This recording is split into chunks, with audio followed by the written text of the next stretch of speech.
So hello everyone, new students, old students, online students, offline students. આપણે જોઈએ ભાઈ આજે સિલેબસ જીપીએસસીનો. હવે લોટ ઓફ પીપલ આસ્ક મી કે પાસ થવા માટે શું કરવું પડે. તો વન પ્રી રેક્વિઝિટ ઇઝ કે પાસ થવા માટે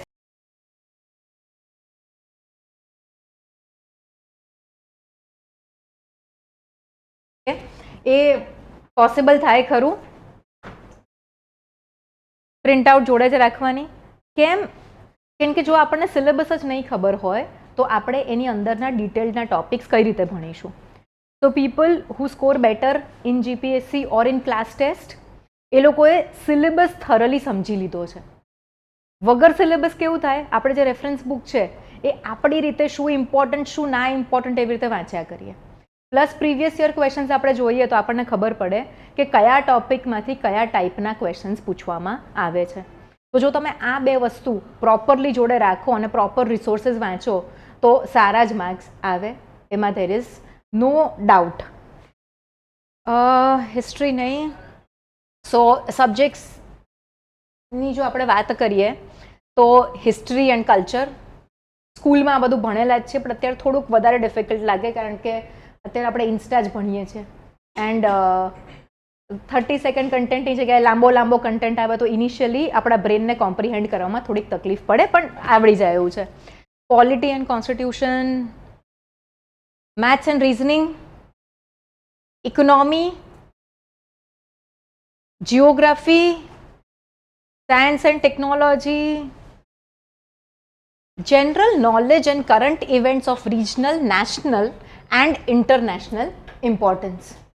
તો આના માટે ઘણા બધા લોકો એવું પ્રિફર કરતા હોય કે ભાઈ પીટી 365 મેગેઝિન્સ આવે છે કે આખા વર્ષના કરંટ અફેર્સ 100 પાનામાં.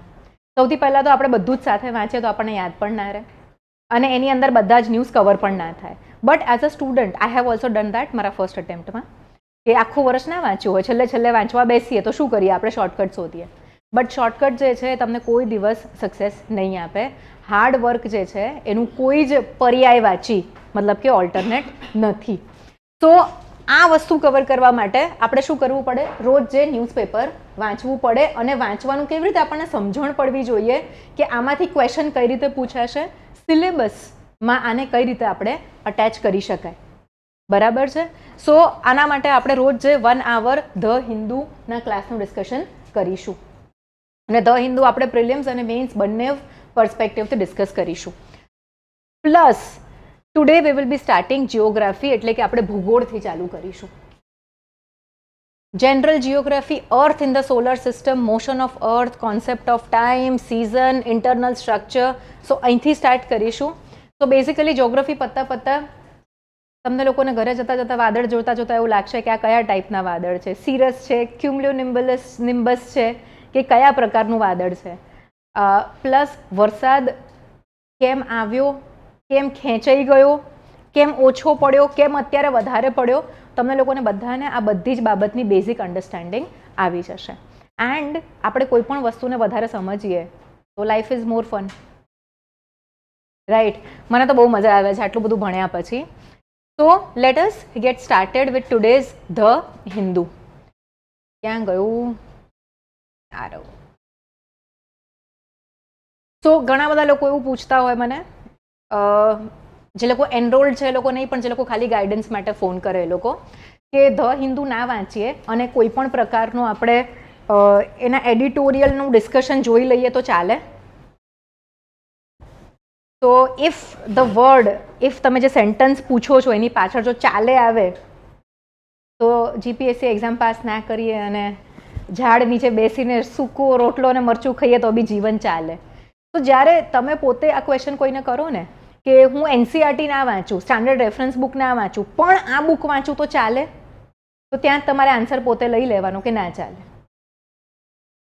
બરાબર. ડિફિકલ્ટ છે એટલે તો આપણે આટલી મહેનત કરીએ છીએ અને બહુ મોટી પોસ્ટ મળશે આ એક્ઝામ પાસ કરીને, એટલે મહેનત બી વધારે થશે. Number of successful aspirants are less, પણ એવું નથી કે એક્ઝામ ક્લિયર ના થાય. મેં તો 2 વખત રેન્ક લીધો છે, 2 વખત ક્લિયર કરી છે. તો I think it is very doable. Okay, and when I see Ashaben, I see myself the very hard working person with lot of responsibilities. હવે આપણે ધ હિન્દનું ડિસ્કશન ચાલુ કરીએ. નીલકાની, હવે આ આપણને બધાને ખબર, આપણે બધા ઇન્સ્ટાગ્રામ બહુ જોઈએ છે, એટલે કે કોકરોચ જનતા પાર્ટી જે છે એ લોકોએ પ્રોટેસ્ટ કર્યું હતું. હિન્દુ બિચારું લેફ્ટિસ્ટ પેપર છે તો બહુ વધારે સ્ટુડન્ટ્સનો સાથ આપશે, કોકરોચ જનતા પાર્ટીનો સાથ આપશે. But as a student you should નો કે ભાઈ આ કોકરોચ જનતા પાર્ટી હતી શું? What was the CJP? જો મારે એને સિલેબસના ટર્મ્સમાં કહેવું હોય તો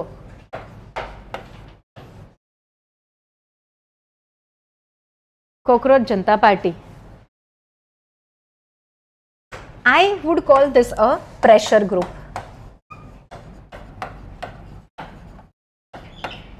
પ્રેશર ગ્રુપ એટલે એક એવો સમૂહ, આપણા બિલ્ડિંગની બાજુમાં જ GCCI છે, Gujarat chamber of commerce and industries.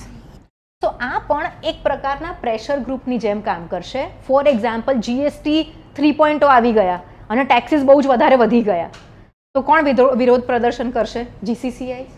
એ લોકોની મેથડ્સ અલગ હશે, એ લોકો રસ્તા પર નહીં બેસી જાય, એ લોકો જેન્ઝી ભેગા નહીં કરે, પણ એ લોકો મિનિસ્ટર્સ જોડે નેગોસિએશન કરશે કે એક ટ્રેડિંગ યુનિયન તરીકે અમારી અમુક ડિમાન્ડ્સ છે and we want to talk to the government. એ લોકોની મેથડ અલગ છે. આ એક ઓર્ગનાઇઝડ ગ્રુપ છે. CJP I would not say organised group છે. આપણે બધાની ફીડ કઈ આવે છે, against CJP or with CJP, એની ઉપર ડિપેન્ડ કરશે તમારો શું પર્સપેક્ટિવ છે. કારણ કે આજે સોશિયલ મીડિયા જે છે એ બહુ ઇમ્પોર્ટન્ટ પોઈન્ટ બની ગયું છે કોઈ પણ વસ્તુના પ્રત્યે આપણો શું ઓપિનિયન છે ફોર્મ કરવામાં. રાઈટ નાવ સી, ચલો, વેરી ગુડ થિંગ કે નીટની જે એક્ઝામ છે એમાં પેપર લીક ના થવું જોઈએ. 100% ના જ થવું જોઈએ કોઈ પણ કોમ્પિટિટિવ એક્ઝામનું પેપર લીક. હવે ફોર એક્ઝામ્પલ વિચાર કરો, આપણે આખું વર્ષ ભણીએ, જીપીએસસીની પ્રિલિમ્સ આપીએ અને પેપર લીક થઈ ગયું હોય, આપણને 2 દિવસ પછી ખબર પડે તો કેટલું દુઃખ થાય, કેટલો ગુસ્સો આવે. રાઈટ? તો પેપર લીક્સ ના જ થવા જોઈએ. But at the same time suicide જે સ્ટુડન્ટ્સ કમિટ કરે છે એમાં ખાલી paper leak is not one of the factors, like only factor નથી, વન ઓફ ધી ફેક્ટર્સ છે. કદાચ પિયર પ્રેશર બહુ વધારે છે સ્ટુડન્ટ્સની ઉપર, કદાચ પેરેન્ટ્સનું પ્રેશર બહુ વધારે છે. Right? Like we have all type of students. So some students, એ લોકોના પેરેન્ટ્સ જે છે ને એ કોન્સ્ટન્ટલી મોનિટર કરતા હોય કે આ આવડ્યું, આ પત્યું, આ આન્સર કેમ નથી લખાતો, આ કેમ નથી થતું. વારે વારે યુ નો દેર પેરેન્ટ્સ, ન્યૂઝપેપરમાં તે આ વાંચ્યું, પેરેન્ટ્સ આખો દિવસ ન્યૂઝપેપર ડિસ્કસ કરતા હોય સ્ટુડન્ટ્સની જોડે. તો આઈ ફીલ કે જ્યારે બહુ જ વધારે પેરેન્ટ્સનું પણ પ્રેશર હોય ને પેરેન્ટ્સ સમજવા ના માંગતા હોય કે કેમ ક્લિયર ના થાય,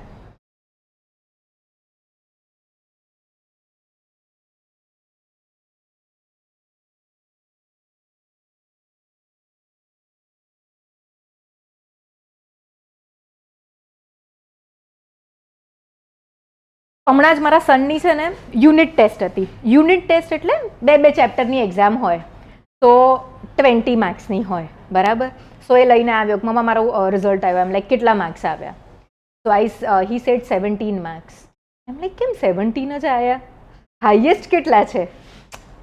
as parents you tend to do that, right? અને પ્લસ મારે તો કેવું છે કે હું તમને લોકોને આટલું બધું ભણાવું અને મારા જ છોકરાના 17 માર્ક આવે 20માંથી, તો આઈ ફીલ વેરી બેડ કે 2 ચેપ્ટરમાં તો શું ના આવડવા જેવું હતું. શું થયું? If it happens again then do it, otherwise it's okay. સમજાય બધાને આ વસ્તુ? સો વોટ હેપન્સ ઇઝ કે પેરેન્ટ્સનું પ્રેશર હોય, પિયર પ્રેશર હોય કે લાઈક હવે આપણે આશાબેન છે તો બધા એનું પ્રેશર હશે કે ભાઈ યાર કેટલું ભણે છે, દર વખતે હાઈએસ્ટ લઈ આવે છે. Third, May B the student જે છે એને એક ઓપિનિયન ફોર્મ કરી લીધો છે કે જો હું ડૉક્ટર ના બન્યો જીવનમાં તો આગળ જીવનમાં કંઈ જ નહીં કરી શકું, ઓર હું એક ફેલિયર બની જઈશ. આ પણ એક સોસાયટીનું ક્રિએટેડ નોશન છે. હવે આપણે બધા ડૉક્ટર નથી, બરાબર છે, મોટા ભાગના, કોઈક હોય તો આઈ એમ સોરી, પણ જીવીએ જ છે ને, સારી રીતે જીવન જીવીએ છીએ. સો સમવેર આઈ વુડ સે there is a lack of maturity or understanding. I understand કે કોઈ વ્યક્તિએ 2 વર્ષ આપ્યા, 3 વર્ષ આપ્યા, બટ હવે આની અંદર ગવર્મેન્ટ જે છે એણે શું સ્ટેપ્સ લીધા? રીનીટ કરી દીધું, કરી નાખ્યું ને ક્વિકલી રીનીટ, અને રીનીટનું રિઝલ્ટ પણ આવી ગયું.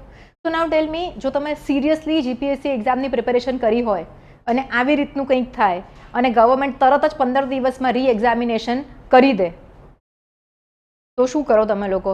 ભણવા બેસી જાઓ ને ડેફિનેટલી, કારણ કે આટલી બધી મહેનત કરી છે. સો ડુ યુ થિંક કે જે પણ છોકરાઓ પાસ થવાવાળા હતા કે જે લોકોની મહેનત બહુ જ સરસ હતી એ વર્ષે, they would go and sit in the protest? No. Who will be a part of the protest? જે લોકોએ નથી તૈયારી કરી બરાબર. એન્ડ હવે જે નીટનો પ્રોટેસ્ટ થયો એ લોકોએ શું કીધું? અમારો કોન્સ્ટિટ્યુશનલ રાઇટ છે, અમારો બંધારણીય અધિકાર છે. આર્ટિકલ નંબર 19 આપણને ફંડામેન્ટલ રાઇટ્સ આપ્યા છે, મૂળભૂત અધિકાર આપ્યા છે. બટ આ ફંડામેન્ટલ રાઇટ્સ જે છે એ એબ્સોલ્યુટ નથી, એટલે કે સંપૂર્ણ નથી. મીન્સ દેટ મને આઝાદી છે કંઈ પણ વસ્તુ બોલવાની, બટ હું પબ્લિકમાં ગાળો તો ના જ બોલી શકું. એ એક લિમિટેશન ગવર્મેન્ટે મૂક્યું છે. હું ઇન્ડિયાની અંદર પોલિટિકલ ઇન્સ્ટેબિલિટી એટલે કે રાજકીય અસ્થિરતા આવી જાય એ પ્રકારનું પણ કોઈ કાર્ય ના જ કરી શકું. આ લિમિટેશન્સ છે. ઓલ્સો મારું ફ્રીડમ જે છે, મારું ફ્રીડમ ઓફ સ્પીચ જે છે એ કોઈ બીજાનું ડિગ્નિટી હર્ટ કરે કે બીજાનું ફ્રીડમ ઇન્ફ્રિંજ કરે એટલી વધારે નથી મારું ફ્રીડમ. યુએસએમાં પહેલાં હતા એબ્સોલ્યુટ ફંડામેન્ટલ રાઇટ્સ, પણ યુએસએ પણ અમેન્ડમેન્ટ કરીને એની ઉપર રિઝનેબલ રિસ્ટ્રિક્શન્સ મૂકી દીધા છે.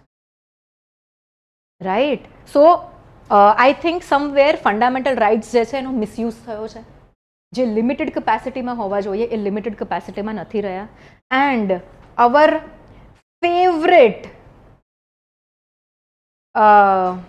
ઓથર, મારા ફેવરેટ છે, આજે એમનો એડિટોરિયલ છે, બહુ મજા આવશે, Shashi Tharoor sir. So he wrote a very apt thing. બહુ જ સરસ વસ્તુ એમણે લખી કે ફોરેન પોલિસી જે છે એ બીજેપીની નથી, કોંગ્રેસની નથી કે નથી સીજેપીની. જો કોઈ વ્યક્તિ ભારતના પ્રાઇમ મિનિસ્ટરનો ફોલ એટલે કે સરકાર પડવાનું સેલિબ્રેટ કરે છે તો એ વ્યક્તિ એન્ટી નેશનલ છે. કારણ કે પીએમ જે છે એ આપણા બધાના છે. જો પીએમ મોદી ગયા તો એફઆઈઆઈ એફડીઆઈ જતા રહેશે, શેર બજાર એટલું પડશે, મંદી એટલી આવી જશે, જોબ્સ ઓછી થઈ જશે, બહુ વધારે ડિઝાસ્ટરસ આઉટકમ્સ થશે. તો asking resignation of PM Narendra Modiji is certainly not welcome. હવે અહીંયા આપણે જોવા જઈએ તો ચેન્જીસ શું કર્યા ગવર્મેન્ટે. આપણે કેસ સ્ટડીઝ ક્યારે પણ ડિસ્કસ કરીએ તો કોઈ પણ ઇસ્યુ આવો હોય તો એમાં આપણે સૌથી પહેલું શું કહીએ? કમિટી ફોર્મ કરી દેવાની. શેના માટે? ઇન્વેસ્ટિગેશન માટે અને રિફોર્મ્સ માટે.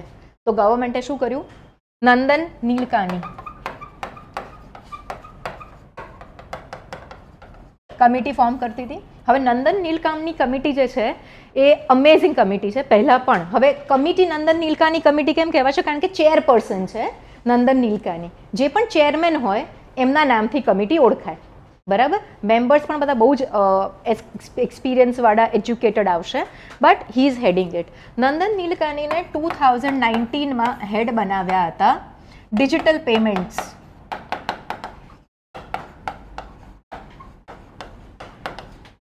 ડિજિટલ પેમેન્ટ્સને કઈ રીતે ઇકોનોમીનો એક બહુ જ મોટો પાર્ટ બનાવવું એના માટે નંદન નીલકાની કમિટી 2019માં ફોર્મ થઈ હતી. અને એમણે બહુ જ સરસ રિપોર્ટ તૈયાર કરીને આપ્યો હતો. સૌથી પહેલાં એમણે કીધું હતું કે ભાઈ ફાઇનાન્શિયલ ઇન્ક્લુઝન ઇમ્પોર્ટન્ટ છે. ફાઇનાન્શિયલ ઇન્ક્લુઝનને આપણે ગુજરાતીમાં કહીશું નાણાકીય સમાવિષ્ટતા. ઓકે. ઇટ મીન્સ દેટ ગામડાઓની અંદર આજે પણ એવા બહુ જ બધા લોકો છે જે લોકોનું કોઈ બેંક અકાઉન્ટ જ નથી. હવે તમે એક સમજો, ઘણી બધી બાબતોમાં એવું થશે કે પ્રોબ્લેમ અને ઇમ્પેક્ટ બેવ સેમ થશે.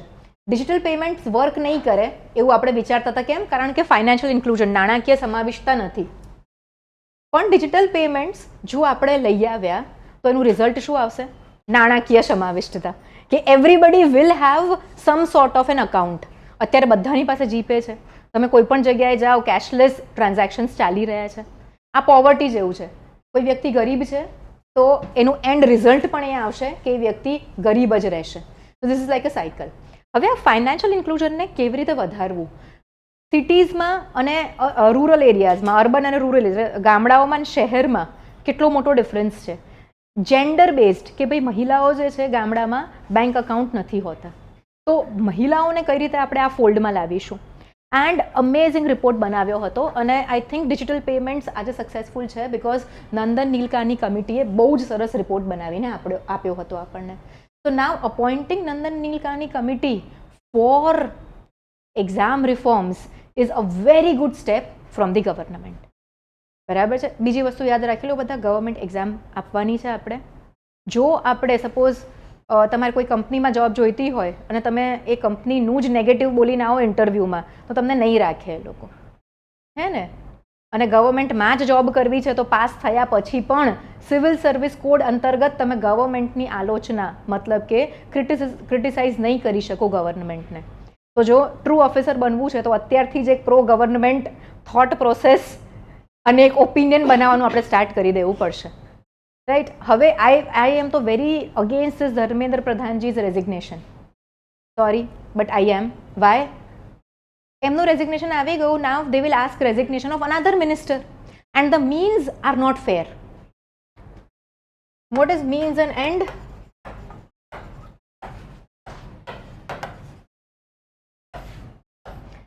મીન્સ એટલે તમે કયું સાધન ઓર કયો રસ્તો વાપરો છો.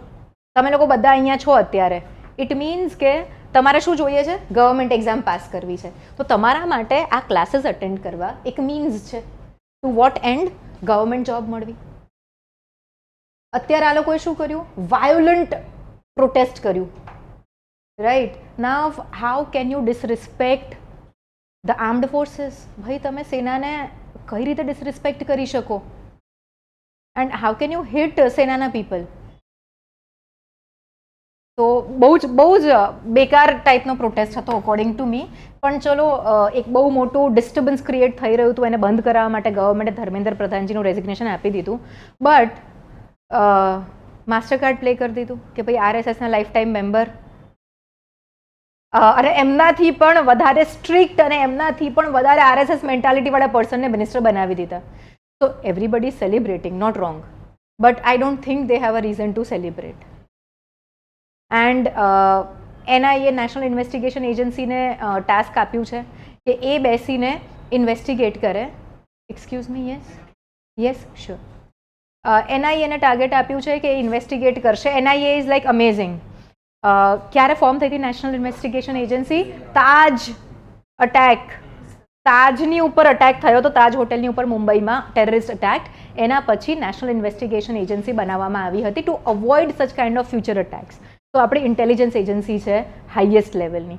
હવે એને ટાસ્ક આપ્યું છે ટુ ફાઇન્ડ આઉટ કે ફોરેન ફંડિંગના સોર્સિસ કેટલા હતા અને કેટલું ફંડિંગ આવ્યું છે આ પ્રોટેસ્ટમાં. So now let's see how it goes ahead. So yes we can say કે ભાઈ ગવર્મેન્ટે અકાઉન્ટેબિલિટી બતાવી છે, but I would say that accountability is not resigning. Accountability is સિસ્ટમમાં રહીને રિફોર્મ્સ લાવવાના. Now, what other reforms can be got is NEET UGની exam, sorry NEET PGની એક્ઝામ થાય છે, એની અંદર બેસ્ટ ઓફ 2 attempts કેલ્ક્યુલેટ ગણવામાં આવે છે. તો એ પ્રકારનું કોઈક મિકેનિઝમ રાખી શકાય સો દેટ વિદ્યાર્થીઓ જે છે એ લોકોનું ફ્યુચર ખાલી એક એક્ઝામ પર ટકેલું કે એક દિવસ પર ટકેલું ના રહે.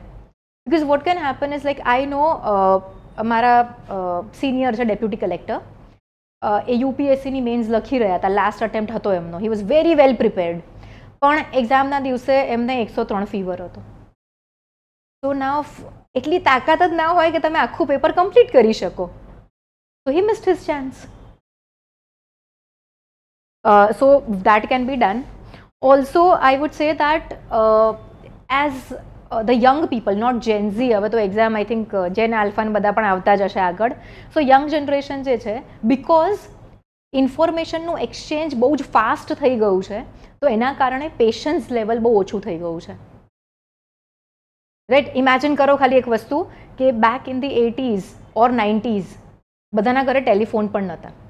ઓકે, સો સપોઝ મારા મધર છે, એમના મધર સાથે વાત કરવી હોય તો she would write a letter. પછી એમને ટાઈમ મળે ત્યારે પોસ્ટ કરવા જાય. Post will take 3-4 days for the letter to say for example reach my નાની. માય નાની વુડ રીડ ઇટ, ટાઈમ મળે ત્યારે પછી જવાબ લખે એન્ડ દેન ટાઈમ મળે ત્યારે પોસ્ટ કરે.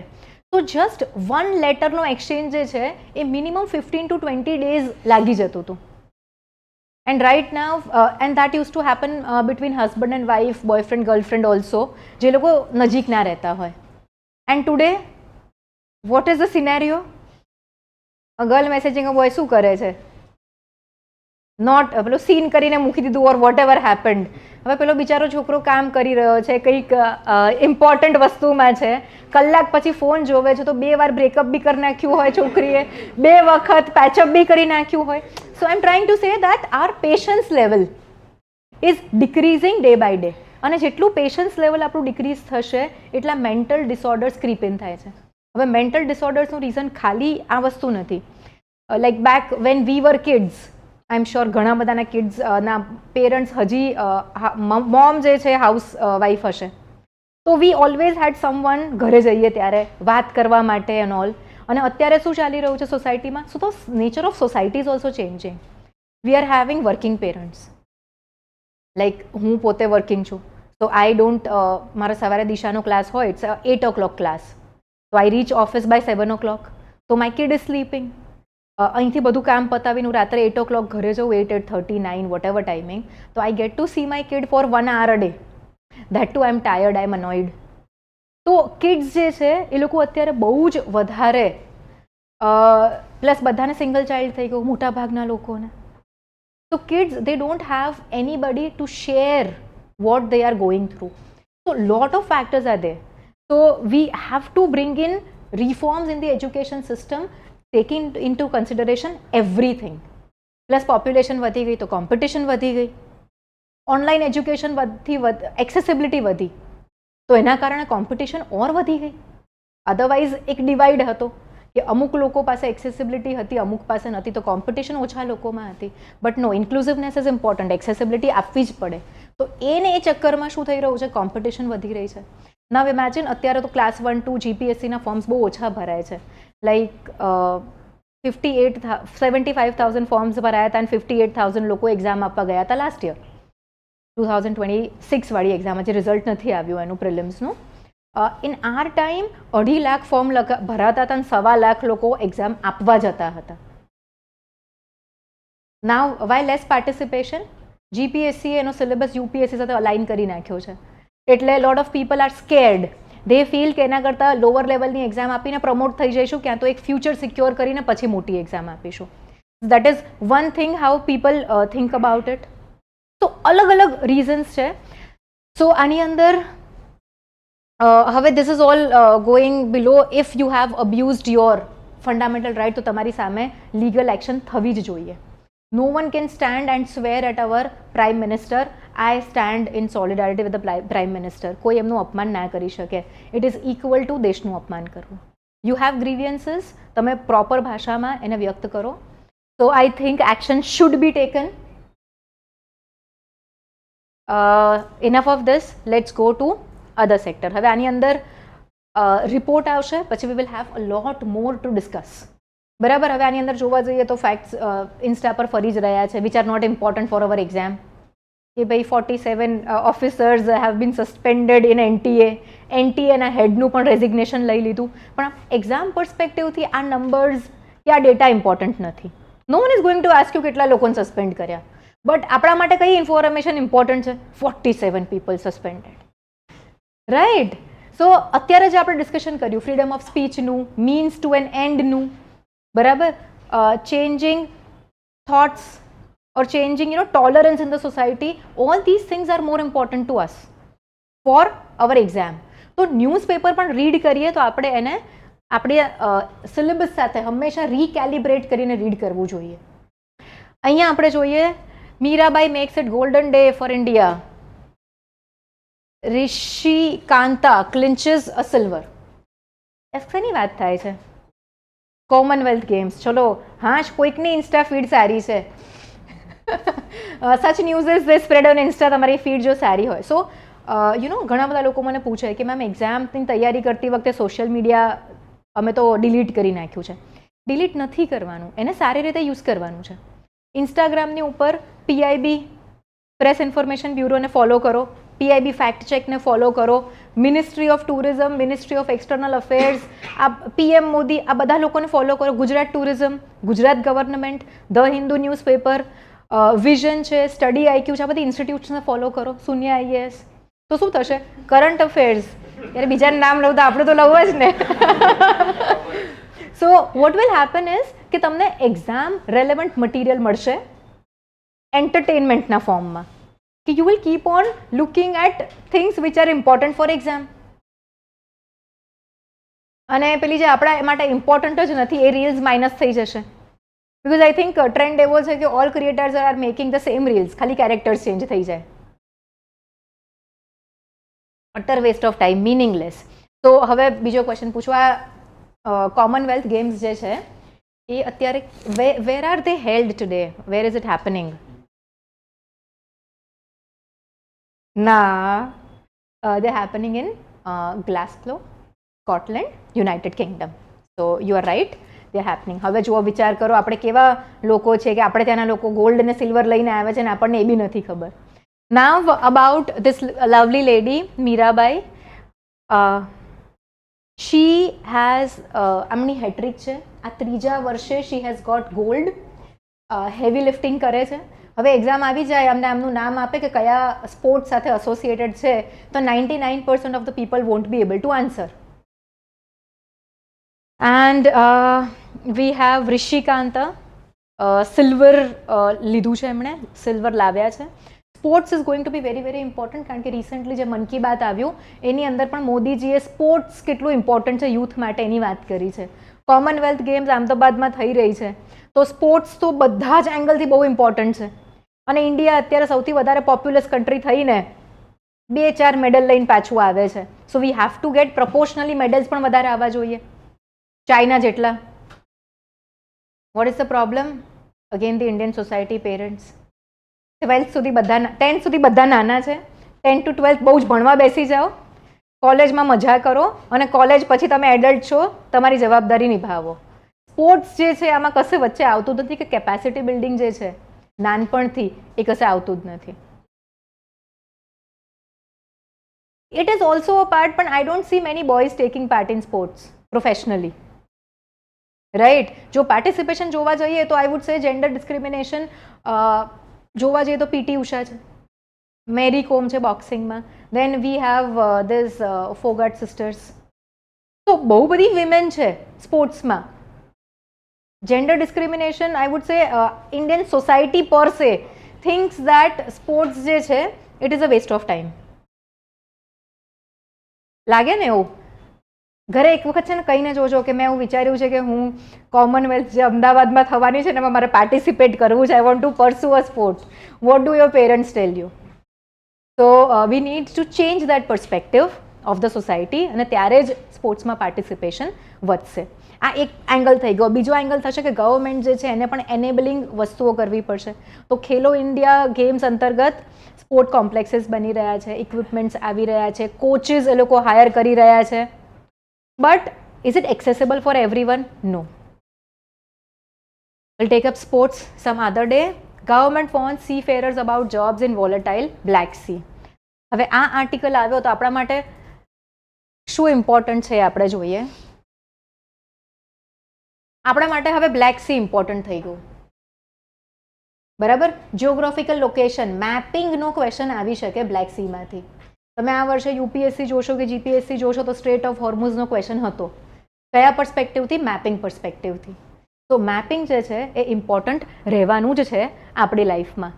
તો ભાઈ કઈ કઈ કન્ટ્રીઝ એને સરાઉન્ડ કરે છે, કયા કયા પોર્ટ્સ જે છે અહીંયા આપણને જોવા મળે છે. These are 2 very important things. હવે કેમ આને આપણે સ્ટેબલ નથી એવું કહીએ છીએ? Ukraine and Russia, right? They both are sharing this Black Sea. બંનેની બાઉન્ડ્રી છે. ઓકે, નીચે ટર્કી છે. We have Bulgaria here, Greece here, Romania here. So કેમ રિસ્કી છે? બિકોઝ રશિયા યુક્રેન જે વોર જે છે ઇટ ઇઝ નોટ સ્ટોપિંગ. બહુ વર્ષોથી ચાલે છે, નાના નાના અટેક એકબીજા પર કર્યા જ કરે છે. તો જેમ સ્ટ્રેટ ઓફ હોર્મુઝમાં પણ જે કોમર્શિયલ શિપ્સની ઉપર અટેક થયો અને એની ઉપર ઇન્ડિયન સોલ્જર્સ હતા, એવી જ રીતે બ્લેક સીમાં પણ there are attacks that have happened on commercial ships, અને જ્યાં 3 થી 4 ઇન્ડિયન સિટીઝન્સ જે છે જોબ કરતા હતા એવું જોવા મળ્યું છે. So they have just issued an advisory. As government, that is what they can do. They cannot ban people from going and working there. એક advisory issue કરી શકે. So lot of people ask me કે ma'am ખાલી editorial વાંચી લઈએ તો ચાલે? તો whenever ચાલે, તમારો સેન્ટેન્સ ચાલેથી એન્ડ થાય ને, તો એનો આન્સર હોય ના ચાલે. લાઈક સી, આપણે ફર્સ્ટ પેજ પર જ કેટલી બધી વસ્તુ આપણને એક્ઝામ રેલેવન્ટ મળી ગઈ. Not a single. હવે આટલું બધું પોલિટિસાઇઝડ ન્યૂઝ છે ને એ વાંચવાની જ નહીં. આ ઇન્સ્ટા પર જોઈ લીધું કે CJP વાળા પંજાબમાં પેપર લીકમાં આપની પાસે નથી માંગી રહ્યા accountability. So we will not get into these political kind of things. Not this kind of as well. JPSC એક્ઝામની ઇરેગ્યુલારિટીઝ, આઈ થિંક એક આર્ટિકલ આવશે GPSC એક્ઝામની પણ ઇરેગ્યુલારિટીઝ. એક્ઝામ્સ કન્ડક્ટ થઈ જાય છે ટાઈમથી, રિઝલ્ટ થોડા ડિલે થાય છે. પણ ડિલેડ રિઝલ્ટ હોય એટલે આપણે એક્ઝામ ના આપીએ એવું ઇમ્પોર્ટન્ટ નથી. વાય? તો I started giving my exam in 2017. એની પહેલાં એક્ઝામ થઈ હતી 2014માં. એનું રિઝલ્ટ આવ્યું 2018માં. જે લોકો પાસ થયા, જે લોકો પણ ધીરજ રાખી ભણવાનું ચાલુ રાખ્યું, UPSC એક્ઝામ્સ આપી, આજે જે ડેપ્યુટી કલેક્ટર્સ બન્યા હતા એ આજે RAC રેસિડેન્શિયલ એડિશનલ કલેક્ટર્સ થઈ ગયા છે. સો તો now next promotion is IAS. જે લોકો મામલતદાર હતા એ લોકો અત્યારે ડેપ્યુટી કલેક્ટર થઈ ચૂક્યા છે. તો બધાની લાઈફ સારી જ જઈ રહી છે. બટ તમે જો બોયકોટ કરી દો કે રિઝલ્ટ ટાઈમ પર નથી આવતું એમ કરીને, તો કોઈ મતલબ નથી. પેશન્સ રાખવી પડશે ગવર્મેન્ટ એક્ઝામ્સમાં. પલની સ્વામી, હવે આ પલની સ્વામી જે છે એ ટેમ્પલ છે. આ ટેમ્પલ જે છે એ 1800ની સદીમાં ડોનેટ કરવામાં આવ્યું હતું ટ્રસ્ટને, અને જુલાઈ મહિનામાં 2026માં someone has sold this land to somebody else. તો સેલ્સ ડીડ રજિસ્ટર કઈ રીતે થઈ, તો હાઈકોર્ટમાં કેસ ચાલી રહ્યો છે. નોટ વેરી ઇમ્પોર્ટન્ટ, બસ ખાલી આ પલની સ્વામી ટેમ્પલ આપણે યાદ રાખવાનું છે. That's it. No shifting to national politics. Fadnavis કહે છે હું નહીં જાઉં સેન્ટરમાં, હું મારે મહારાષ્ટ્રમાં બરાબર છું. ઇરોડિંગ આઇડેન્ટિટીઝ ઓફ બ્રહ્મપુત્રસ ચિલ્ડ્રન. તો બેઝિકલી આની અંદર વાત થઈ રહી છે એવા ઘણા બધા લોકોની જે લોકોને સિટીઝનશિપ કેન્સલ થઈ ચૂકી છે. નાફ આપણે NRC કર્યું હતું આસામમાં. NRC, national registry of citizenship. આના અંતર્ગત જો તમે પ્રૂવ કરવામાં ફેલ થાવ કે તમે ત્યાંના સિટીઝન છો, દેન તમારે ફોરેનર્સ ટ્રિબ્યુનલમાં તમારો કેસ ચાલે, અને 99.9% પીપલ હારી જાય છે આ કેસ, કારણ કે બર્ડન ઓફ પ્રૂફ જે છે એ સિટીઝન પર છે. Now what do we mean by burden of proof?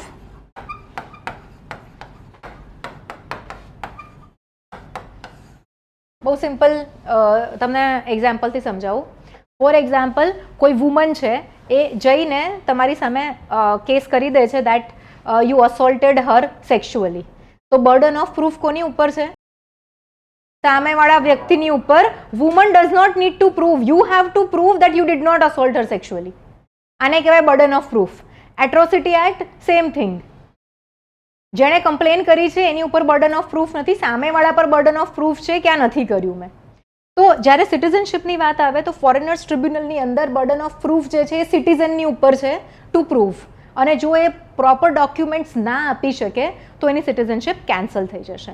તો this article talks about countless people જે લોકો પાસે ડોક્યુમેન્ટ્સ છે પણ એમાં કદાચ સ્પેલિંગની એરર છે. લાઈક આ એક વ્યક્તિ છે, એના ફાધર છે મોહિરુદ્દીન શેખ, એમાં મહારુદ્દીન શેખ લખ્યું છે. તો કોર્ટ ઇઝ સેઇંગ કે ના, they are two different people, અને અમે આને સ્પેલિંગ મિસ્ટેક તરીકે નહીં કેલ્ક્યુલેટ કરીએ. આવા કાઉન્ટલેસ એક્ઝામ્પલ્સ આપ્યા છે. તો બેઝિકલી આ આર્ટિકલ એવું કહેવા માંગે છે કે જે વલ્નરેબલ છે, જે બહુ જ ગરીબ લોકો છે, જે લોકો પાસે કોઈ પ્રૂફ નથી, ડોક્યુમેન્ટ્સ નથી, એ લોકોની સિટીઝનશિપ રદ થઈ રહી છે. સમજાયું? Nothing more to it. આવા એકદમ પર્સનલ ને નામવાળાને બધા નહીં વાંચવાના, કારણ કે it is a waste of time. You can not write this in exam, or આમાંથી કંઈ પૂછવાનું પણ નથી. ખાલી આનો જિસ્ટ સમજી લેવાનો. And that is why I explain you the gist. તમારે બધું વાંચવું ના પડે.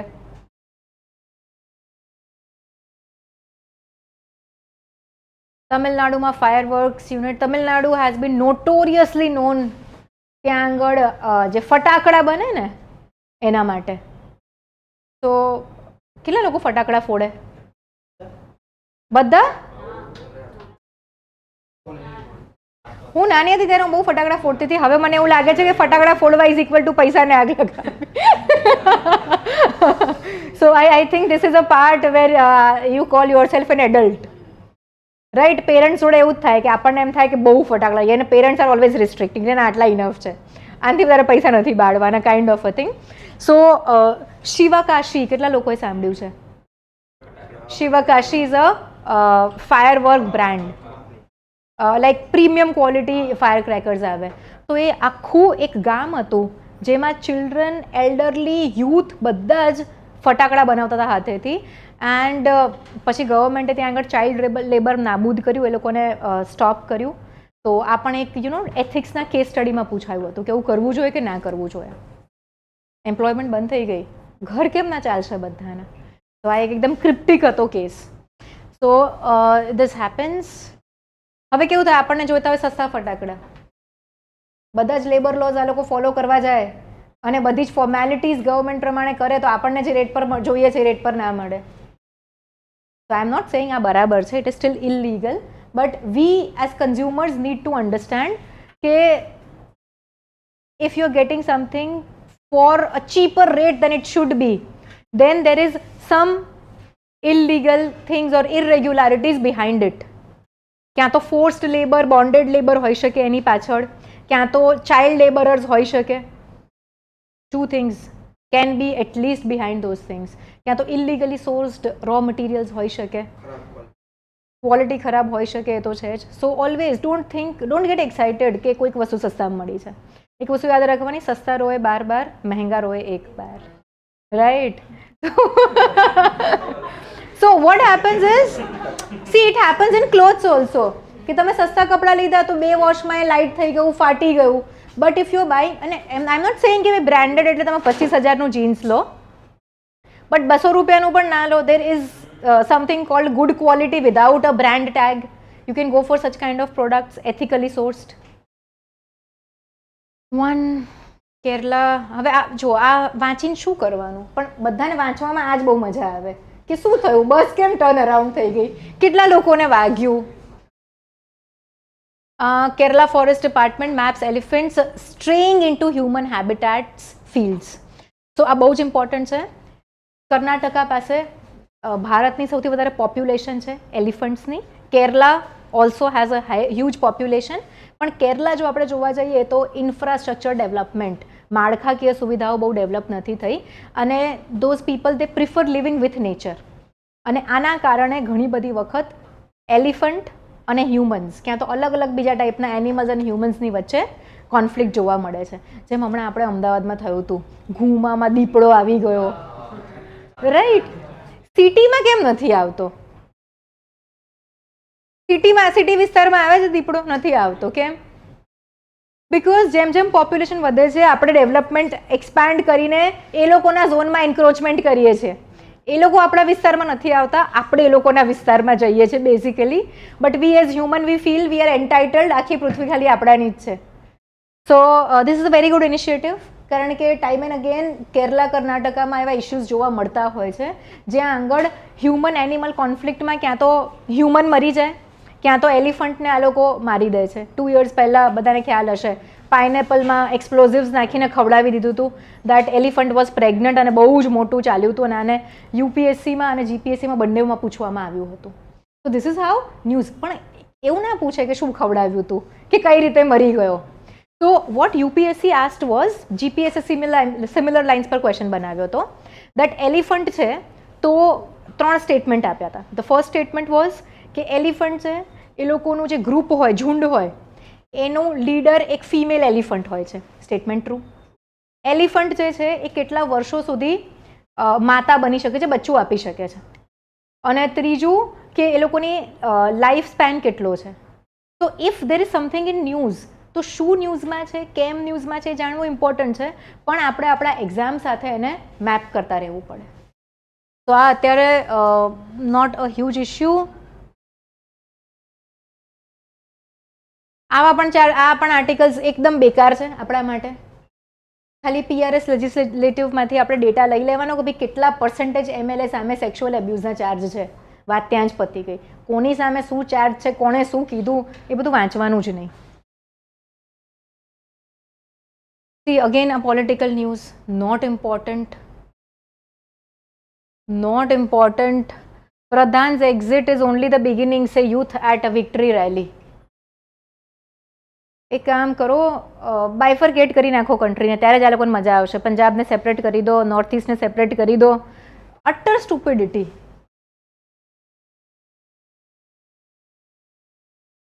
હવે બિચારા આસામમાં તો લોચો પડી ગયો. UCC ને બધું લાવી દીધું, BJP સ્ટેટ બની ગયું, પણ એમના જ મિનિસ્ટરની છોકરી CJP પ્રોટેસ્ટ જોઈન કર્યો. And she said derogatory things about the PM.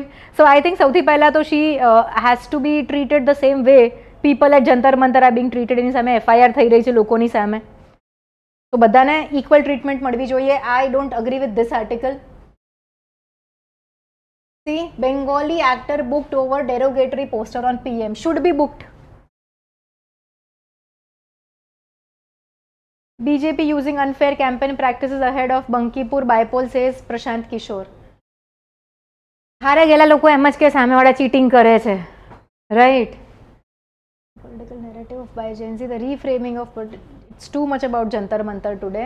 અને તમે લોકો ઇનફ રીલ જોઈ લીધી છે જંતર મંતરની, નો પોઈન્ટ ડિસ્કસિંગ. ખાલી આપણે BJP વાળો પર્સપેક્ટિવ ક્યાં તો ગવર્નમેન્ટ વાળો પર્સપેક્ટિવ યાદ રાખવાનો છે. આજે BJP નહીં અને કોઈ બીજી પણ ગવર્મેન્ટ હોય ને તો વી have two stand with the government. It is a lawfully elected government. And the kind of people that were coming on stage and the kind of people they were supporting and the slogans utterly anti-national. Modiji તો બહુ patience રાખે છે, હું હોઉં તો આટલી patience ના રાખું. હું approved assault on students ask Rahul Gandhi. બિચારાની જોબ જ એ છે કે આખો દિવસ મોદીજીની બુરાઈ કરો. Very good statement by our honourable home minister, right? કોઈ પણ મિનિસ્ટર કે કોર્ટની વાત કરીએ આપણે, સુપ્રીમ કોર્ટ, હાઈકોર્ટ, તો પ્લીઝ ટ્રાય યુઝિંગ ઓનરેબલ બધાના નામની આગળ, પોસ્ટની આગળ. તો શું મેન્સ લખીએ ને આપણે ત્યારે લખવામાં ઓનરેબલ આવે, અધરવાઇઝ જે વિચારીએ છીએ એ જ આવશે, કારણ કે મેન્સમાં 3 કલાકમાં બહુ જ બધું લખવાનું છે. હવે ક્રોર્સ ઓફ રૂપીઝ ગવર્મેન્ટે સ્પેન્ડિંગ જંતર મંતર ક્લીન કરવામાં. બધા ઊભા થઈને જતા રહ્યા. Hunger strike. I don't understand. આ જો એકદમ લેફ્ટિસ્ટ ન્યૂઝપેપર છે, ધીસ પ્રૂવ્સ. આ છોકરીનું અડધો કિલોએ વજન ઉતર્યું નથી 23 દિવસની હંગર સ્ટ્રાઇક પછી. અને શી ઇઝ સડનલી ડાન્સિંગ 23 દિવસની હંગર સ્ટ્રાઇક પછી. Oh my God, I don't want to talk about this. હવે જો આ લોકોને નેક્સ્ટ એજન્ડા મળી ગયો, હવે નીતિન ગડકરી પાછળ જશે આ લોકો. એક એક કરીને કંઈ બધાને થોડીને રિઝાઇન કરાવવાનું છે. એન્ડ મને એ ખબર નથી પડતી કે જો US and Brazil they are using E20 અને E27 વેરિયન્ટ આટલા વર્ષોથી, અને એ લોકોને ત્યાં હજી ગાડીઓ ચાલી રહી છે સેમ કંપનીની ગાડીઓ, તો ઇન્ડિયામાં કેમ આટલો પ્રોબ્લેમ છે? રેટ્રોફિટિંગ, ક્યાં તો અત્યારે જે ગાડીઓ સેલ નથી થઈ અને કંપનીએ બનાવી દીધી છે એની અંદર 10-15,000નું રેટ્રોફિટિંગ કરીને they can sell. ઓનર્સ છે એ લોકો રેટ્રોફિટિંગ કિટ લઈ શકે છે. So why are we making such a huge deal about E20? The influencer culture આપણે માની લઈએ છીએ, રાઈટ? ચીટિયા લગ ગઈ, ભાઈ ના લાગે ચીટિયા. જો ઇથેનોલમાં કીડીઓ લાગે ને તો આઈ વુડ સે બધી જ વિસ્કી વોડકાની બોટલ્સમાં ભારતમાં કીડીઓ લાગવી જોઈએ. બિકોઝ જે પણ વિસ્કી અને સ્કોચ ઇન્ડિયામાં મળે છે it is Indian made foreign liquor, IMFL, and એ બધું જ જે છે એ શુગર કેનથી બને છે, શેરડીથી બને છે. વન્સ ઇટ ચેન્જીસ ફોર્મ્સ કીડીઓ ના ચડે. સો ગજબ આ લોકો લઈ આવે છે. એન્ડ યુ નો લાઈક, ચલો તમે તો એજ્યુકેટેડ છો, I also read so much. Just imagine the people living in villages જે લોકોને નથી ખબર, or people like my mother, your mothers, they would તો બિલીવ ને કે જો થયું ના સાચે બતાવે છે. હવે ભલે ને AI એડિટેડ વિડીયો હોય, દે ફીલ ઇટ્સ ટ્રુ વિડીયો. તો મિસઇન્ફોર્મેશન બહુ વધારે. હવે આ સોનમ વાંગચુકજીએ હડતાલ કરી હતી, બિચારા હોસ્પિટલ રમે છે, હજી એમની તબિયત સારી નથી થઈ રહી. And this girl she is dancing. So અને આને તો બિચારીએ 4-5 વાર ફાસ્ટ તોડ્યો. કેટલા બધા લોકો આવી રહ્યા હતા, દર 2-3 દિવસે ફાસ્ટ તોડી રહી હતી. અને પછી એટ ધી એન્ડ કહે છે 23 ડેઝનું. આ જો અહીંયા લખ્યું છે 23 days. નથી એનું બ્લડ શુગર ડ્રોપ થયું, નથી એનું બ્લડ પ્રેશર ડ્રોપ થયું. She is fine. સો મન કી બાતની ઉપર આર્ટિકલ છે. So this everyone is suppose two read. બરાબર. તો મોદીજી હેઝ સ્પોકન અબાઉટ કે ભાઈ આપણે બહુ જ વધારે ડિફેન્સ કેપેબિલિટીઝ વધારી રહ્યા છીએ. We are. હવે ડિફેન્સ કેપેબિલિટીઝમાં કઈ કઈ વસ્તુઓ આવે ડિફેન્સમાં? અત્યારે આપણે જોવા જઈએ તો પહેલાં તો કન્વેન્શનલ એટલે કે ભાઈ જે વર્ષોથી ચાલતા આવે છે એવા વેપન્સ આપણે ડેવલપ કરી રહ્યા છે. મિસાઇલ્સ, ગન્સ, પછી ડ્રોન્સ હવે જૂના થઈ ગયા. Yes you can say drones also we are developing. Surveillance systems પણ આપણે ડેવલપ કરી રહ્યા છીએ. એના પછી પ્લેન્સ, સબમરીન્સ, બધી જ વસ્તુઓ આપણે હવે મેક ઇન ઇન્ડિયા કરી રહ્યા છે. સેકન્ડ પર્સપેક્ટિવ એનો જોઈએ તો ભાઈ બનાવીએ તો છે આપણે આપણા સંરક્ષણ માટે, but we are making money also out of it. Modiji જે અત્યારે અલગ અલગ દેશમાં ગયા હતા તો lot of places defence equipments માટેનો પણ કોન્ટ્રાક્ટ સાઇન કરીને આવ્યા છે. So we would be generating revenue out of our inventions as well. બીજું સ્પોર્ટ્સ પર્સન્સ અને સ્ટુડન્ટ્સની અચીવમેન્ટની વાત કરી છે. I would not call this people students. કોઈ સ્ટુડન્ટ નહોતું ત્યાં. પણ હવે કેવું છે સોશિયલ મીડિયાનું પ્રેશર એટલું છે કે Modiji also has to acknowledge કે ભાઈ સ્ટુડન્ટ્સે બહુ સરસ કામ કર્યું. Inflation control remains RBI foremost priority. Okay, તો અહીંયા આપણે જોઈએ ઇન્ફ્લેશન ફુગાવો. બેઝિકલી સાદી ભાષામાં કહીએ, એક વખત ઇંગ્લિશમાં બોલીશ પછી ગુજરાતીમાં બોલીશ. That a change in the price of goods or increase in the price of goods is known as inflation. કોઈ પણ ચીજ વસ્તુઓની ભાવમાં વધારો થાય એને ફુગાવો કહી શકાય. ઓકે, ફોર એક્ઝામ્પલ એક પેન છે, બધા વાપરો છો ને પેન, તો સેમ પેન પહેલાં ₹10 મળતી હતી, ત્યારે ₹12 થઈ ગઈ. તો વી કેન સે 20% ઇન્ફ્લેશન, 20% ફુગાવો.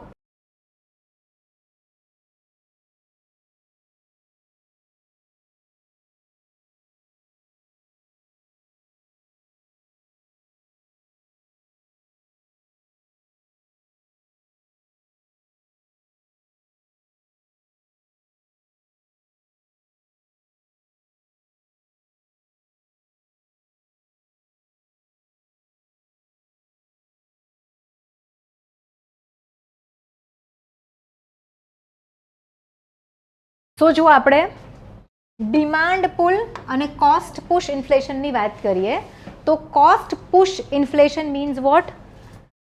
કે ભાઈ કાચા માલ રો મટીરિયલના ભાવમાં વધારો થઈ ગયો છે. તો આપણે અત્યારે પેનનું એક્ઝામ્પલ લીધું, તો ભાઈ પેનમાં શું જોઈશે? પ્લાસ્ટિક જોઈશે, મેટલ જોઈશે, નીબ માટે, ઢાંકણા માટે, ઇંક જોઈશે. બેઝિક 3 વસ્તુ જોઈશે, આપણે બીજા કોઈ જ કમ્પોનન્ટ્સ એડ ના કરીએ તો. હવે જો પ્લાસ્ટિકના ભાવમાં વધારો થઈ ગયો તો પેનના ભાવમાં વધારો થશે, ઇંકના ભાવમાં, મેટલના ભાવમાં, પ્લસ પેન ક્યાંથી બનીને આવે છે તો ટ્રાન્સપોર્ટેશન, તો પેટ્રોલના ભાવમાં વધારો થશે તો પણ પેનના ભાવમાં વધારો થશે. Amul is a classic example. જેવો પેટ્રોલના ભાવમાં વધારો થાય, દૂધની થેલી જે છે એમાં 50 પૈસા પર મિલ્ક પાઉચ એ લોકો ઇન્ક્રીઝ કરી દે.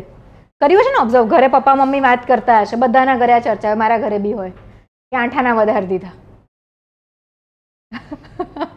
આવું બોલે ને. I think most of the people talk like that. તો ટ્રાન્સપોર્ટેશન.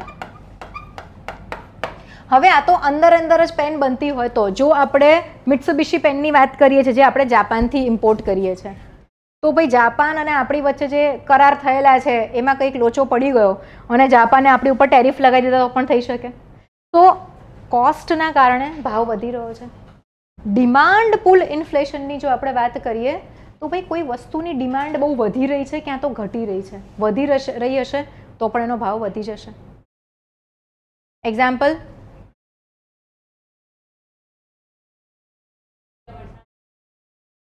એ ડિમાન્ડ સપ્લાય ગેપ, એમાં સપ્લાય ઓછો થઈ રહ્યો છે.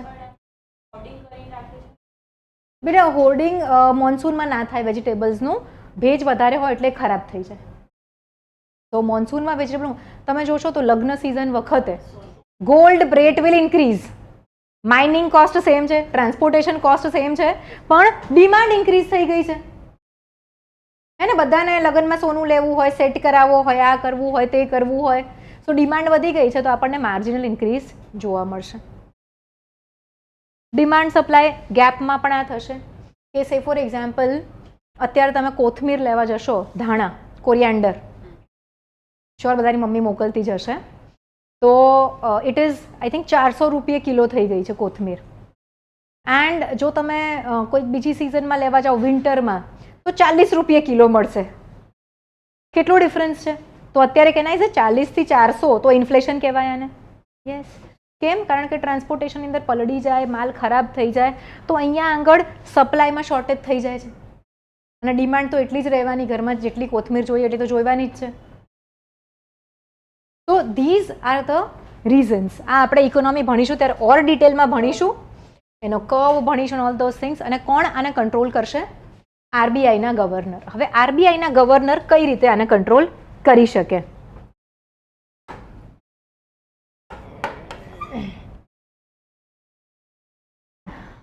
બહુ જ સિમ્પલ છે. there is something called as bank rate, repo rate. આ બધા જે રેટ છે આ શેના માટે છે? ફોર એક્ઝામ્પલ અત્યારે તમે ફિક્સ ડિપોઝિટ કરો, કેટલું વ્યાજ મળે છે? 6.5%, 6.5%. તો હવે હું શું કરીશ? મારા પૈસા એફડીમાં મૂકીશ? ના. કેમ? કારણ કે ઇન્ફ્લેશન અત્યારે 8% છે ફોર એક્ઝામ્પલ. તો એફડી કરવાથી મારા પૈસા દર વર્ષે 2% ઓછા થાય છે વધવાની જગ્યાએ. તો અત્યારના ટાઈમમાં હું એફડી નહીં કરું. એફડી નહીં કરું તો હું શું કરીશ? શેર બજારમાં ઇન્વેસ્ટ કરીશ, કઈ વસ્તુ પરચેસ કરીશ, કોઈને ઉધાર આપીશ, કોઈ બિઝનેસ કરીશ. તો એનાથી શું થશે? પૈસા સિસ્ટમમાં સર્ક્યુલેટ થશે. પૈસા વધારે છે તો ઇન્ફ્લેશન વધ્યા કરશે. પણ એની જગ્યાએ જો આ લોકો રેપો રેટ ને બેંક રેટ વધારી દે તો એફડી જે છે કદાચ મને 10% મળતા હોય તો હું મારા પૈસા ક્યાંય ના મૂકું, એફડી કરી દઉં. બરાબર? આ એક વે છે. બીજો વે છે કે ભાઈ CRR અને SLR, cache reserve ratio, statutory liquidity ratio, આપણે ઇકોનોમી કરીએ ત્યારે ડિટેલમાં કરીશું. તમે 100 રૂપીઝ બેંકમાં એફડી કરો છો તો બેંક 100 રૂપીઝની લોન નહીં આપી દે કોઈને. બેંકે અરાઉન્ડ 5% CRR અને અરાઉન્ડ 18% CRR આ બંને સાઈડમાં રાખવા પડશે. 23 થઈ ગયું, સો 68 આટલા જ થાય ને,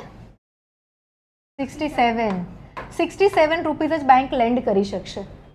તો આરબીઆઈ શું કરશે? CRR અને SLR વધારી દેશે. એટલે બેંક જે છે એની પાસે પૈસા આવવા છતાં બી એ વધારે પૈસા લોન મારફતે માર્કેટમાં ના મૂકી શકે. બહુ જ સિમ્પલ છે. હવે આનાથી પણ ના થાય તો ગવર્મેન્ટ પિક્ચરમાં આવશે. ગવર્મેન્ટ શું કરશે? બોન્ડ કાઢશે, 10 વર્ષના બોન્ડ્સ, સોવરેન સેવિંગ સ્કીમ્સ. એટલે તમે શું કરશો? તમારા જે પૈસા છે એ આપશો ગવર્નમેન્ટને અને ગવર્મેન્ટ તમને શું આપશે? એક પેપર.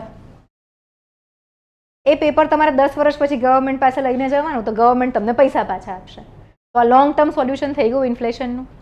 પૈસા જેટલા માર્કેટમાં વધારે ફરશે એટલું ઇન્ફ્લેશન વધશે. ડિમાન્ડ વધ્યા કરશે વસ્તુઓની. મારી ડિસ્પોઝેબલ ઇન્કમ વધારે છે તો હું વધારે ખર્ચો કરીશ. અત્યારે ઇન્ડિયામાં એ જ પ્રોબ્લેમ છે કે આપણે સેવિંગ બેઝડ ઇકોનોમીમાંથી સ્પેન્ડિંગ ઇકોનોમી બની રહ્યા છે. આજે એની પર બી આર્ટિકલ છે.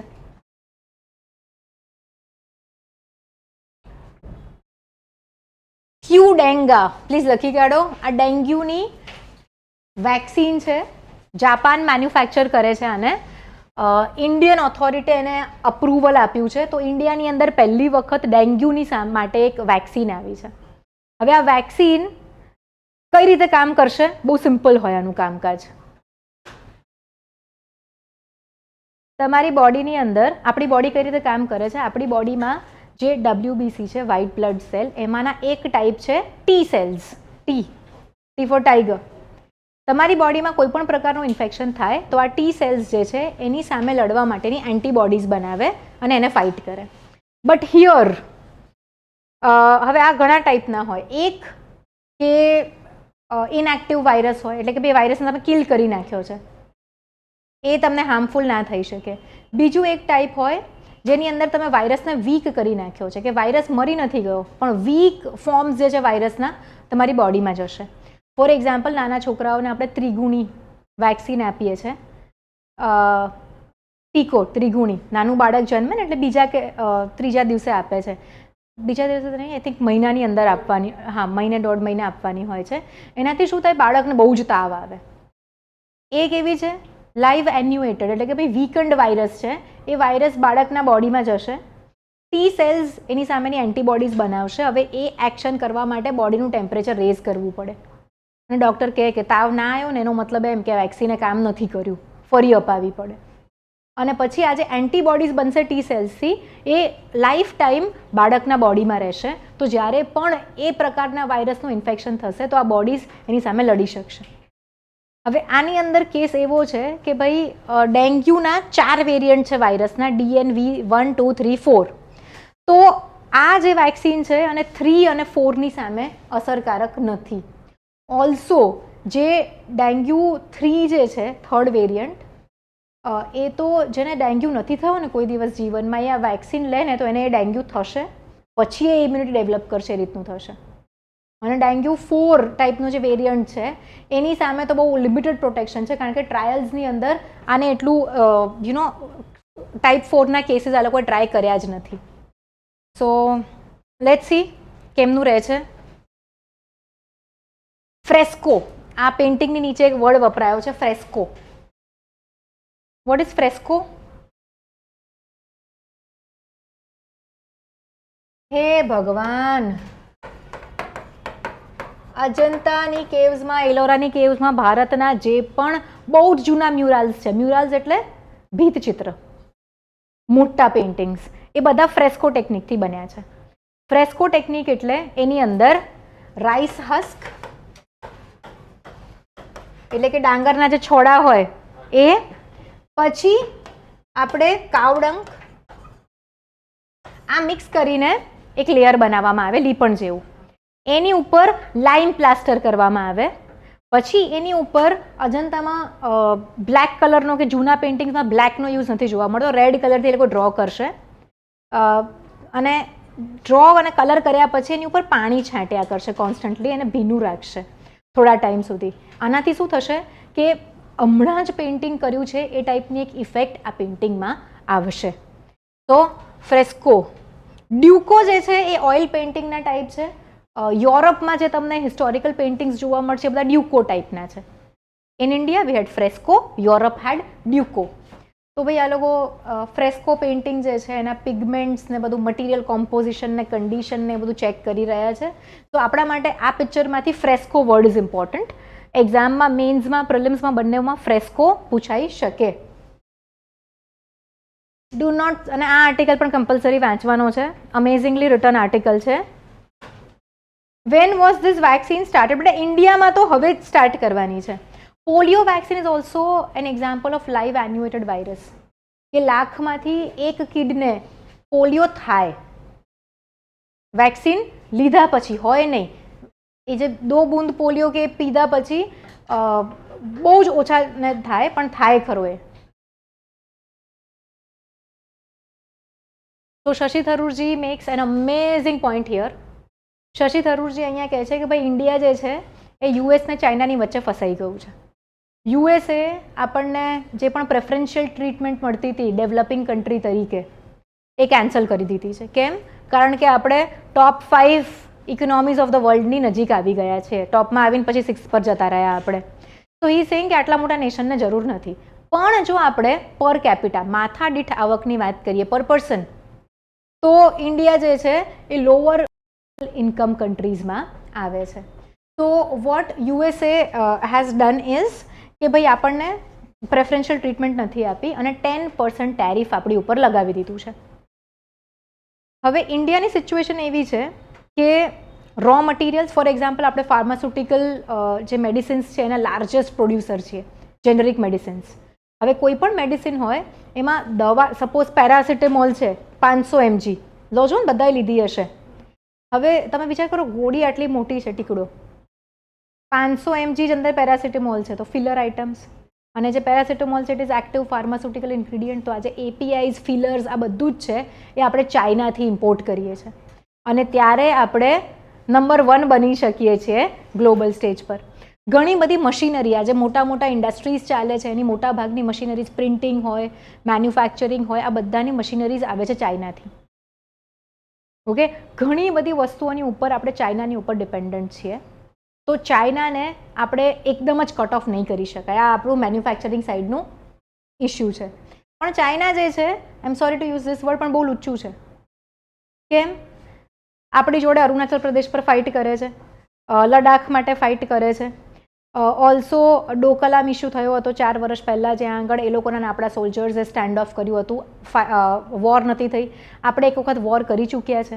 બીજું, જો યુનાઇટેડ નેશન્સની વાત કરીએ તો યુએનએસસી સિક્યોરિટી કાઉન્સિલમાં ઇન્ડિયાને પરમનન્ટ મેમ્બરશિપ મળે, એમાં ચાઇના જ ઓપોઝ કરે છે.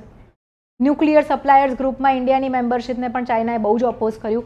તો ચાઇના જે છે એ આપણા માટે બહુ ઇમ્પોર્ટન્ટ છે, આપણે ચાઇના માટે નથી. તો ધીરે ધીરે, સ્લોલી એન્ડ સ્ટેડીલી આપણે આત્મનિર્ભરતા કેળવવી પડશે. એન્ડ આપણે ચાઇનાની ઉપર આટલું બધું જે રિલાયન્સ છે એને ઓછું કરવું પડશે. It can not happen overnight, પણ ધીમે ધીમે આપણે આ વસ્તુ કરવી તો પડશે જ. બીજી સાઈડ યુએસએ છે, તો ભાઈ આપણો સૌથી મોટું કન્ઝ્યુમર જે આપણે વસ્તુઓ બનાવીએ છીએ એ યુએસ છે. તો યુએસની સાઈડથી આપણે એક જ વસ્તુ કરવાની છે કે આપણું જે માર્કેટ છે એને આપણે ડાયવર્સિફાઈ કરવાનું છે. થોડુંક ઇયુને સેલ કરો, રશિયાને સેલ કરો, સાઉથ અમેરિકાને સેલ કરો, ઓસ્ટ્રેલિયાને સેલ કરો. આપણે ડિફરન્ટ માર્કેટ્સ ડેવલપ કરવાના છે. And I think our government is working very actively towards this. હે ને, આટલા બધા આપણે એફટીએ હમણાં કરી રહ્યા છે. So this is the gist of the entire article. પણ રીડ જરૂરથી કરજો, હવે વાંચો તો વધારે ખબર પડશે. The youth has reason against authoritarianism. ભાઈ જરાય નહીં, બેકાર માણસો છે બધા. તમે મને એમ કહો, એમાંથી કોણ હતું જે એમ એક વસ્તુ કીધી હોય કે ભાઈ શું રિફોર્મ લાવવો જોઈએ? They only had one point કે ગવર્મેન્ટમાંથી રેઝિગ્નેશન જોઈએ છે. They could not suggest at least one reform કે કયો ચેન્જ આવવો જોઈએ એજ્યુકેશન સિસ્ટમની અંદર. ફિયર્સ કોમ્પિટિશન છે ભાઈ, તો શું કરીએ? અને આ ગમેલું લેફ્ટિસ્ટ પેપર છે, ક્વેશ્ચન્સ આમાંથી પડે જ છે. તો આ તો આપણે વાંચવું જ પડશે, કોઈ ઓપ્શન જ નથી આપણી પાસે. કાવેરી ઇસ્યુ પર છે. કાવેરી ટ્રિબ્યુનલે 2007માં ચુકાદો આપ્યો હતો તમિલનાડુ અને કર્ણાટકાની વચ્ચે વોટર શેરિંગમાં. એ પછી 2018માં કોર્ટે ઇન્ટરવીન કર્યું કે ભાઈ કર્ણાટકાને વધારે પાણી મળવું જોઈએ, અને તમિલનાડુને જેટલું પ્રોમિસ છે એટલું પણ નથી મળી રહ્યું. હવે તમિલનાડુને પેલું મેકાદાતુ ડેમ બનાવવો છે, બટ એમાં કર્ણાટકા ઓપોઝ કરે છે. તો આમાં શું થવું જોઈએ એની વાત છે, not very important for us. So guys, this article is about student suicides, not just NEET. તો આ કહે છે કે 2014થી 2024ની વચ્ચે જોવા જઈએ તો 2024માં 14,488, 14,500 અપ્રોક્સિમેટલી સ્ટુડન્ટ્સ જે છે એણે સુસાઇડ્સ કર્યા છે. તો ખાલી એક એક્ઝામની અંદર ચેન્જીસ લાવવા કરતાં we have to look at this issue from a very holistic perspective. બરાબર ને? એક એક્ઝામમાં ચેન્જીસ કરવાથી આઈ ડોન્ટ થિંક બહુ મોટો ડિફરન્સ થઈ જશે. તો આને કઈ રીતે એડ્રેસ કરવું જોઈએ, રાઈટ? અને જો ક્યુમ્યુલેટિવ ગણવા જશો 2014થી 24, તો lot of students you can see. અને પર્સન્ટેજ વાઇઝ જોવા જઈએ તો 14થી 24ની વચ્ચે 80% સ્ટુડન્ટ સુસાઇડ્સ વધ્યા છે. Fierce competition and increased accessibility, very simple.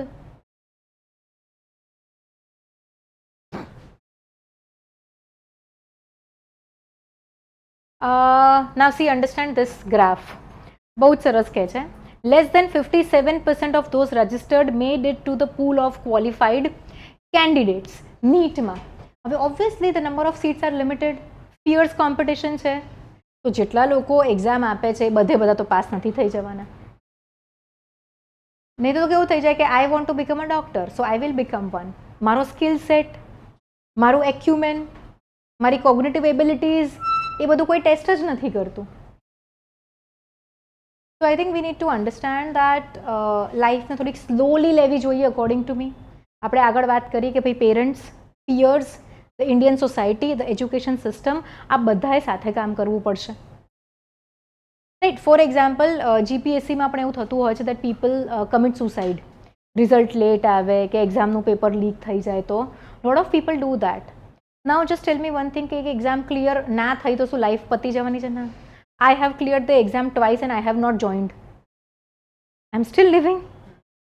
Right? So you, your family, your people around you, એમના માટે તમે વધારે ઇમ્પોર્ટન્ટ છો rather than your achievements. Some people are like કે ભાઈ સક્સેસફુલ થઈશ તો જ જીવીશ, નહીં તો નહીં જીવાય. એવું ના હોય. You have to find something else. You have to find your calling. If I talk about me, તો મેં BSc ઝૂલોજી કર્યું છે, પછી MSc જોઈન કર્યું. I didn't like it much, so I left it halfway. એના પછી I started working with several banks, so I was a wealth manager. પછી I lived in London for couple of years, તો હું ત્યાં SBI લંડનમાં કામ કરતી હતી. પાછા આવીને મને એમ થયું કે મારે બેન્કિંગ નથી કરવું, ઇટ્સ ટુ બોરિંગ. એકની એક વસ્તુઓ લોકોને સમજાવવાની. કેટલા ટાઈપના ફંડ્સ હોય? Very few, and it's a very monotonous job. So I started working with farmers. મેં 8 વર્ષ આઈ વર્ક વિથ ફાર્મર્સ. એ કરતાં મને એમ થયું કે મારે એક્ઝામ આપવી છે. તો એક્ઝામ આપી. એક્ઝામ આપતા આપતા મેં ભણાવવાનું સ્ટાર્ટ કર્યું. તો now I feel I find more joy in teaching. તો હિયર આઈ એમ. રાઈટ. તો we all need to understand this that you should do what makes you feel happy rather than getting fixated on clearing an exam.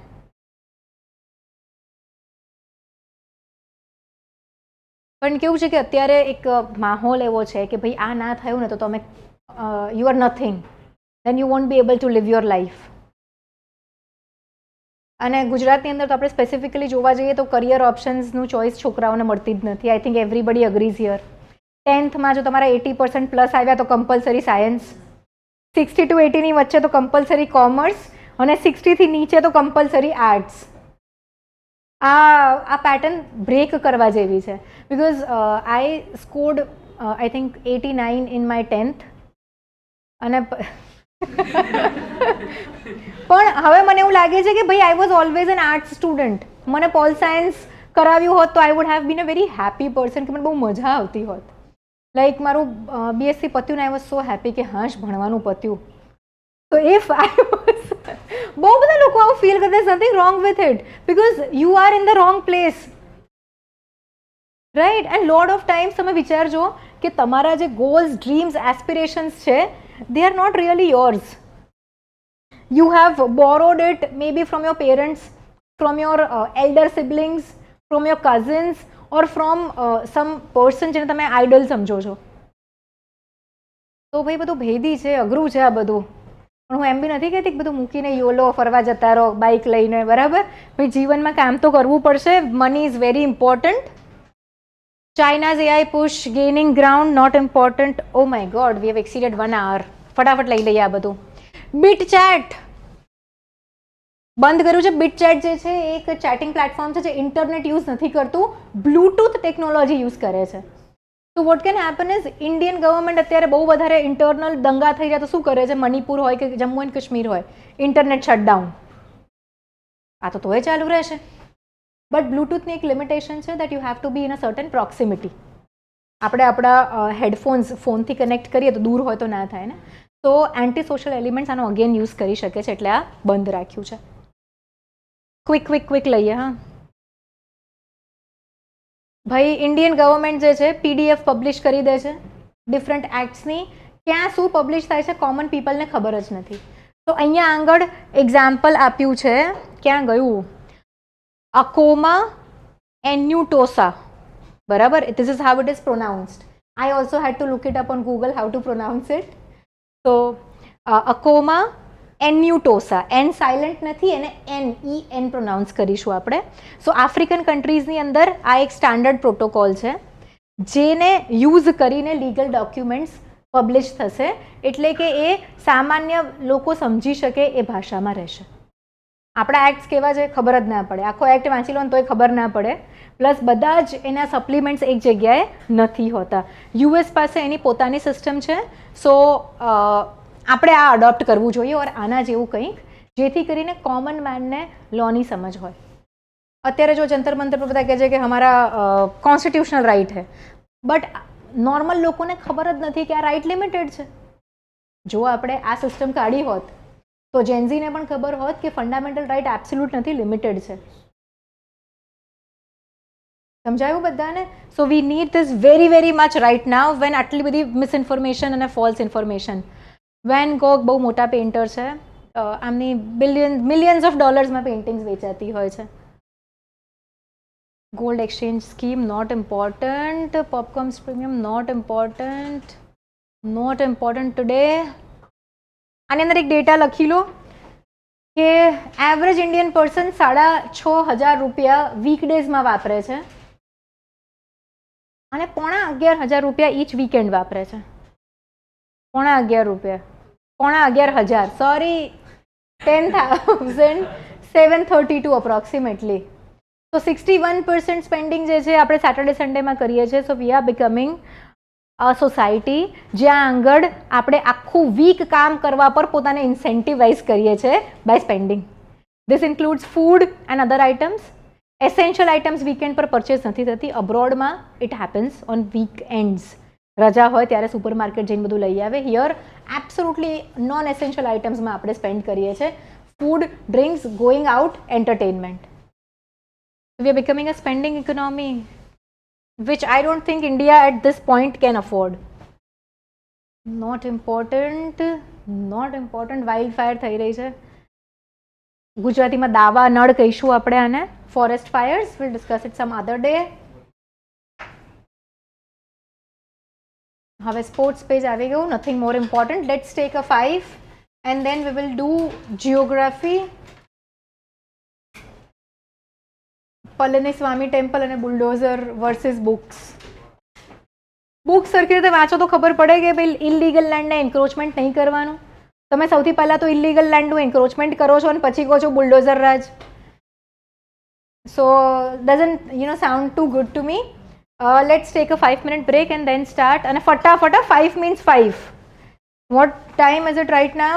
4:20, 4:25. I need everyone here. Okay? હવે what we are going to do is I will take up physical geography and Aditya sir જોડે જોડે તમને લોકોને mapping કરાવતા જશે, જેથી કરીને બંને વસ્તુઓ હેન્ડ ઇન હેન્ડ ચાલે and you can reap the maximum benefit. તો આજે I will start with origin of the universe. પૂછાય છે એક્ઝામમાં, બિગ બેંગથી લઈને બધું જ. And Aditya sir will start with political mapping. બરાબર છે? મેપિંગના બહુ જ ક્વેશ્ચન્સ આવડે છે. મેપિંગ આવડતું હોય ઇઝ ઇક્વલ ટુ એક આખો subject history, art and culture જેવો આવડતો હોય, એટલું વેઇટેજ હોય છે એનું એક્ઝામની અંદર. તો મેપિંગ પર ફૂલ ફોકસ આપણે રાખીશું અને ફિઝિકલ જ્યોગ્રાફીની ઉપર પણ. નેક્સ્ટ ક્લાસમાં I have prepared certain insights, ક્યાંથી ક્વેશ્ચન્સ પૂછાય છે, કયા સબ્જેક્ટના, કઈ બુક્સમાંથી. So will start on that note. 5 minutes, હવે 1 મિનિટ મેં લઈ લીધી. 4:26.